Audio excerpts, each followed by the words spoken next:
Осень. Сезонным рабочим пора домой. Тех, кто не заработал на авиа или ЖД билет, в этом году как-то особенно много.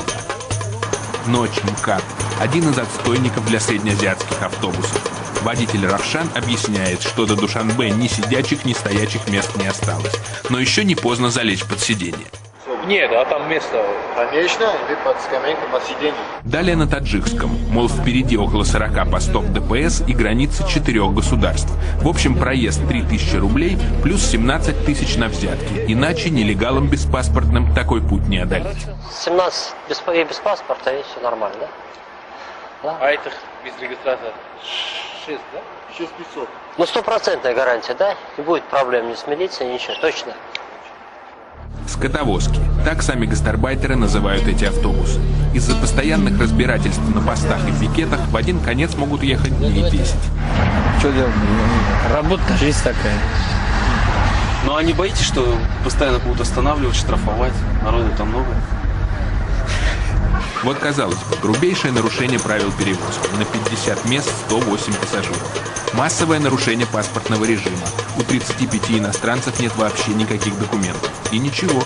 Все отлично. Все нормально. Отлично.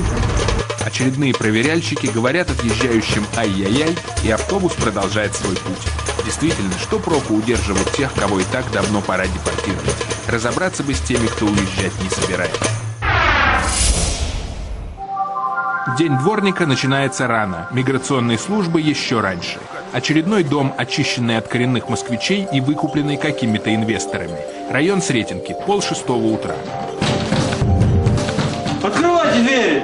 Вот сделать в этой 100-метровой квартире в центре города красивый ремонт и сдать под апартаменты, так прибыль будет меньше, чем сейчас. Человек 30 на полу, еще столько же на антресолях. Даже за своего новорожденного младенца узбечка-уборщица платит $30 в месяц. Каждое взрослое койко-место стоит $100. Я дворником работаю. А кто вас сюда поселил-то? Мы сам снимаем. А у кого снимаете? У хозяина здесь нету. Простому гражданину так распорядиться своей недвижимостью никто бы не дал. Значит, хозяин непростой. Пытаемся навести справки у подъехавшего участкового. Нет. Не надо. Подождите. Ну, слушайте, вы же на службе. До свидания. Товарищ майор. Да не буду я разговаривать. Ну, а вы не знали, что у вас тут на участке такое творится, а? Смотрите, полное общежитие нелегальное. Как же так-то? Вы не знали разве об этом? Позже выяснилось, владельцем густонаселенной квартиры, официально, ничего не стесняясь, числится некто Н.Н. Абрашов, подполковник милиции, замначальника местного красносельского ОВД. Соседняя квартира. Здесь уже посвободнее. Всего 37 жильцов. Сантехники, дорожники, мусорщики. Почти у всех беда с документами, о трудовых договорах никто и слыхом не слыхивал. Вот здесь приняли на работу. Не дают зарплату, не могу я уехать. 20-й день бегаю. Я ходила в суд, обращалась. Мне говорят, докажи, где ты работала. Вас кто сюда поселил? Директор. Директор ДЭСа, да? А как ДЭС-то называется? А ДЭС в рамках реформы ЖКХ теперь переиначился в ООО. То есть руководство прежнее, эксплуатация рабского труда пуще прежнего, но город теперь как бы ни при чем. Все проходит под маркой отдельных злоупотреблений частных подрядных организаций. Объявление нашел, там написано было 25-35 тысяч. 25 тысяч в месяц обещали, да? А заплатили? За 4 месяца 18. Киргиз Бабакул, кстати, ветеран Афганистана, кавалер ордена Красной Звезды. На вопрос, где деньги, услышал: а ты докажи, что у нас работал. Говорю же вам, мафия там обманули меня. Вот этот гражданин у вас работал? Какой гражданин? Вот. Нет, я его не знаю. Я его первый раз вижу. Эти у нас не работают. Вот уж и собственное начальство не узнает. Штрафы за наем нелегалов нынче изрядные. Чем платить? Директору ДЭЗа легче отречься от всех скопом, а завтра нанять новых. С проверяльщиками обычно можно договориться приватно, от журналистов просто удрать. Это не частность. Так ведет себя вся система. Везде болит. Везде удар, голова. Желудок, вот это желудку. Печень, спать не могу ночь. Таджик Гафур не поверил, что у родного зеленоградского РЭО нет денег, чтобы расплатиться с ним за последние 2 месяца. Он ходил, нудил, прорабам это надоело. Я не могла один слово сказать, меня так 2 человека взял, 3 ударил. железо взяли, железом ударили. И потом я не знаю ничего больше. Друзья избитого показывают его окровавленную рубашку. Ее рубашка, да. На голова и ребро сломали, вот так били. И ждут, когда приедет их главная начальница. Дескать, она-то накажет всех приказчиков и заплатит всем холопам. Королева коммунальщиков микрорайонного масштаба прикатила на джипе за $80 000. Вас зовут Оксана же? Да. Утковская, Оксана Дмитриевна, живу 5. А в чем проблема? Вот эти люди говорят, что они работали просто на вас. Первый раз вижу. Я не знаю этих людей. В отделении милиции, куда его друзья пытались подать заявление о побоях и невыплате зарплат, их всех, что называется, послали куда подальше. А почему же все равно вы едете сюда, если здесь обманывают? Надо кормить детей. Кормить детей. Жалко детей.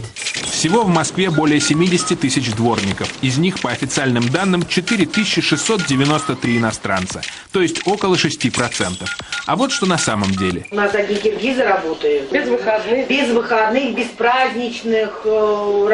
Заставляют делать такое. А какая норма выработки? Норма выработки? Берешь больше, кидаешь дальше. Да. Неужели местные не работают? А местных у нас нету. Какая средняя зарплата? Средняя зарплата по дворникам более 20 000 рублей. Да. Это вот то, что проходит по бумагам. То, что проходит, да, уже по отчетности, это то, что люди получают. Какие люди? Те, что расписываются в зарплатных ведомостях, или те, что реально работают? Мы опросили несколько десятков дворников в разных районах города. А зарплата большая у вас? Ну, как говорить надо, вот 2 подъезда, 11 000 получаю. Платят много? 12 000. 10 000, так, чуть-чуть больше, так. А жить можно. 8-10. А теперь представьте, чисто теоретически, если 70 с лишним тысячам человек вместо официальных 20-25 тысяч выдавать черным налом по 10-12 тысяч, что получится? А получится превращение городской коммунальной системы в одну гигантскую обнальную контору, уводящую до миллиарда бюджетных рублей в месяц. И это только на дворниках. А есть еще дорожники, мусорщики, ремонтники. В то самое время, когда на Сретенке ФМС перетряхивала очередную подпольную ночлежку, в конференц-зале московского правительства торжественно награждали. Андронов Григорий Александрович, РЭУ-23, района Братеева. Левин Михаил Валерьевич. Лауреатов перечисляли больше часа. Ни одной среднеазиатской фамилии. Почти как в дезовских зарплатных ведомостях.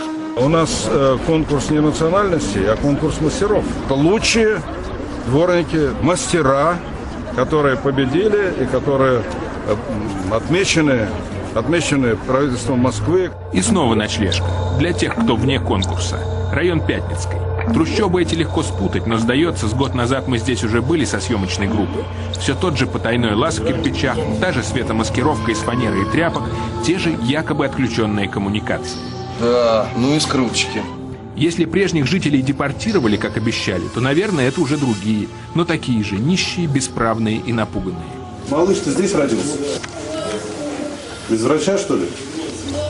Здесь все так же рождаются дети, но никто не выдает им свидетельство о рождении. Все так же хворают взрослые, но никто не думает их лечить.